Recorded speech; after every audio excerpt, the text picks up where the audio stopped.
If you want to know how to make your drawings go from this to this in just a couple of days, then make sure to keep watching this video where I draw for Inktober for every single day to improve my art.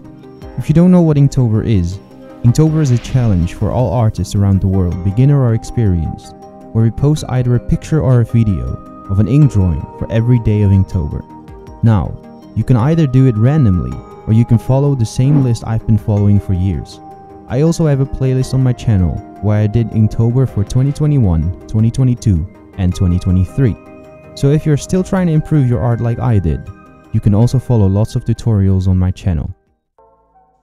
Inktober day 22, the Masiakasaurus.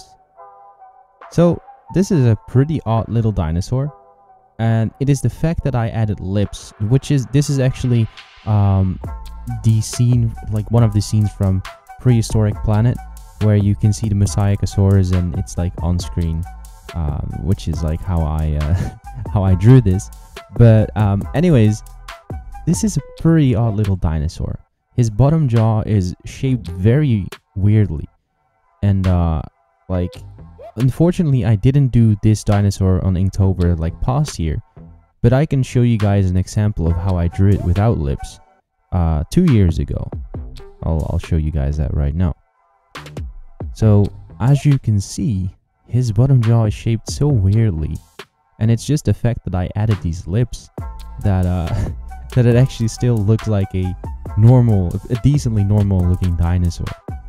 So for this drawing, I decided to go for a little bit more of an abstract kind of thing, because I wanted it to look a little bit more like a painting instead of like adding the very harsh lines like with the fine liner. Because again, this is Inktober and markers also have ink in them, so it's still, you know, like it can still pass as an ink drawing for Inktober. So the colors, I'm not very proud of it. You're gonna see how I'm gonna mess up everything by adding too dark of a shadow. But again, I'm just experimenting with new things, seeing what works, seeing what doesn't work. So there's no shame in kind of ruining your drawing because you're experimenting a little bit too much, maybe. Because I know I can do better, but it's just for the sake of like getting better. You have to experiment, right? In order to find out what works, you have to try it out. And if it doesn't work, it doesn't work. You just don't do it again. But if it does work, then maybe you've you know, found out something new that will help you to improve your art in the future. I added some like ballpoint pen, and I wanted to, you know, like speed run this as fast as I could. So it's not very clean, but here we go. Little montage of the dinosaur. I really like the eye though. I kind of like this drawing, I'm not gonna lie, but let me know what you guys think.